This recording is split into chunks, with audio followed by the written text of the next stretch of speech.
So in this video, we're going to talk about how to write and graph the inverses of exponential and logarithmic functions. So remember how to find the inverse of a function. You're going to switch x and y and then solve the new equation for y.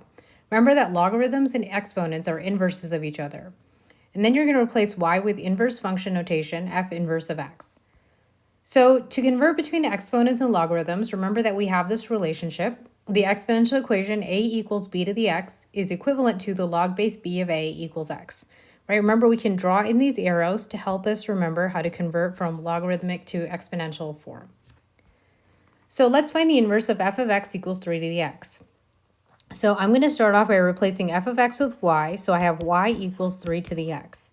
So now to find the inverse, I'm going to switch the x and y values.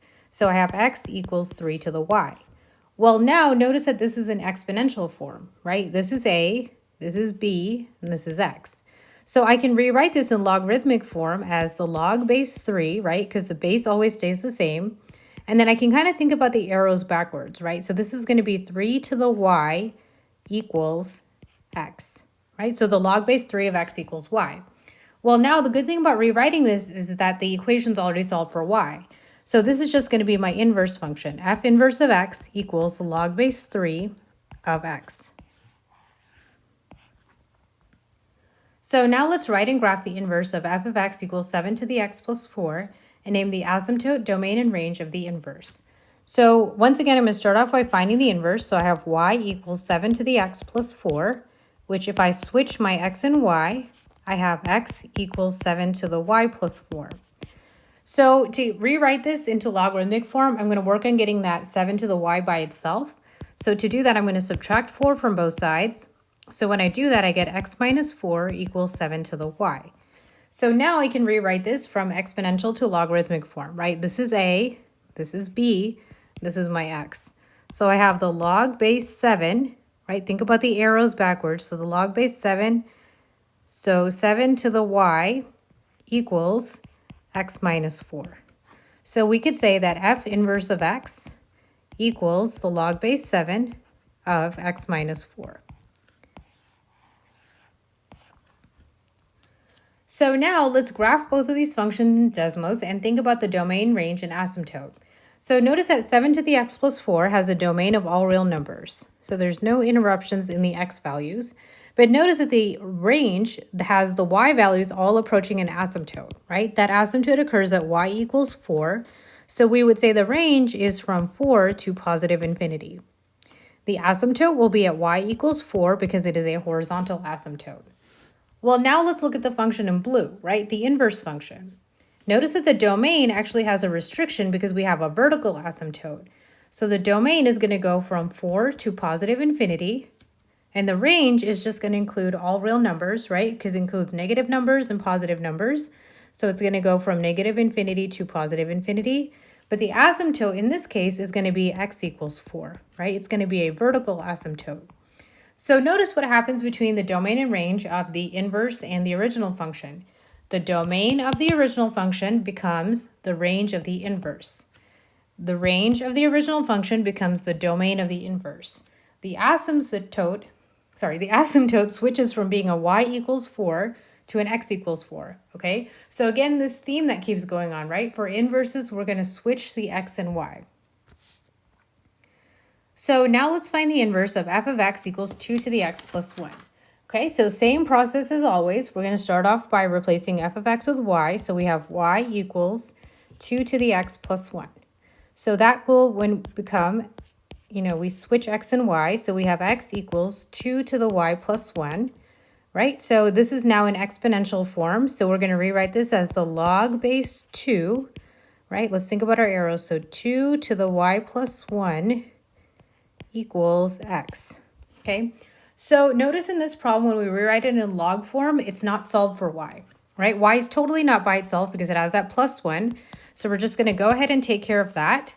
So we have the log base 2 of x, and then that minus 1 stays on the outside, okay? That's why I put that x in parentheses. You don't have to put the x in parentheses, but I just did that to show you that that minus 1 stays outside the log. So this is not the same thing as the log base 2 of x minus 1, okay? Because we already had the log written all together, right? The log base 2 of x. So that minus 1 is going to stay on the outside of the log. Okay, so don't let that confuse you. So this is going to be f inverse of x equals the log base 2 of x, and then that minus 1 on the outside. The minus 1 is not within the log. So now let's find the inverse of f of x equals 5 to the x minus 2 plus 3. So once again, start off by writing in y equals. So y equals 5 to the x minus 2 plus 3. So we have x equals 5 to the y minus 2 plus 3. Now we need to solve, and so we can get that term with a variable by itself. So we are going to subtract 3 from both sides. So we have x minus 3 equals 5 to the y minus 2. Now let's go ahead and rewrite in log form. So we have log base 5. Okay, so now let's think about it. So it's going to be 5 to the y minus 2 equals x minus 3, right? And then notice once again, the y is not by itself in this problem, so we're going to add 2 to both sides to help get that y by itself.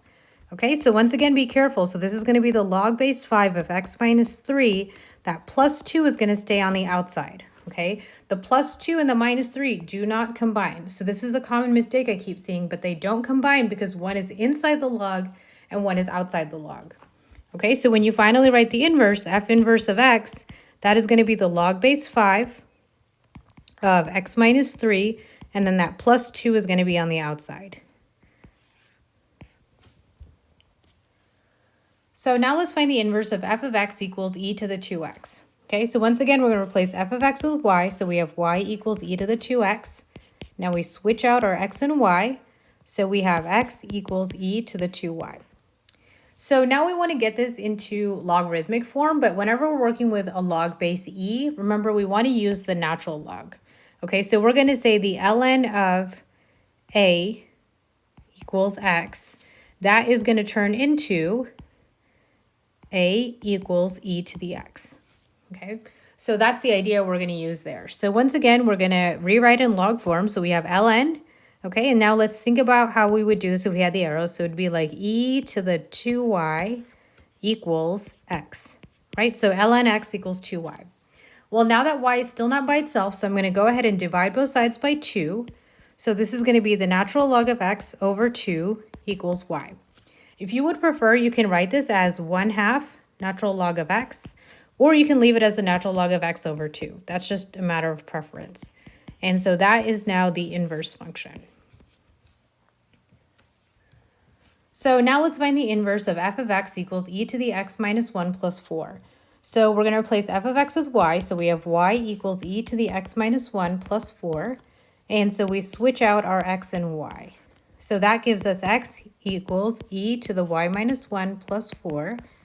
So now we're going to go ahead and get that term with a variable by itself. So I'm going to subtract 4 from both sides.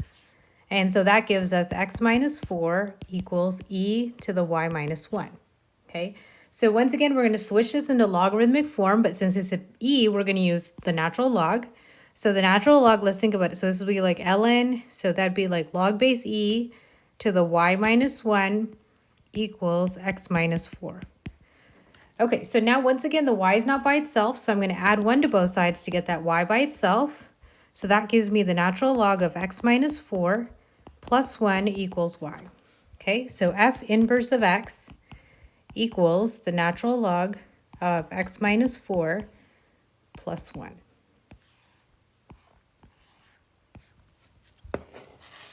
So remember that logarithms and exponential equations can be used to model many real-life situations, and a lot of those will require us to find the inverse.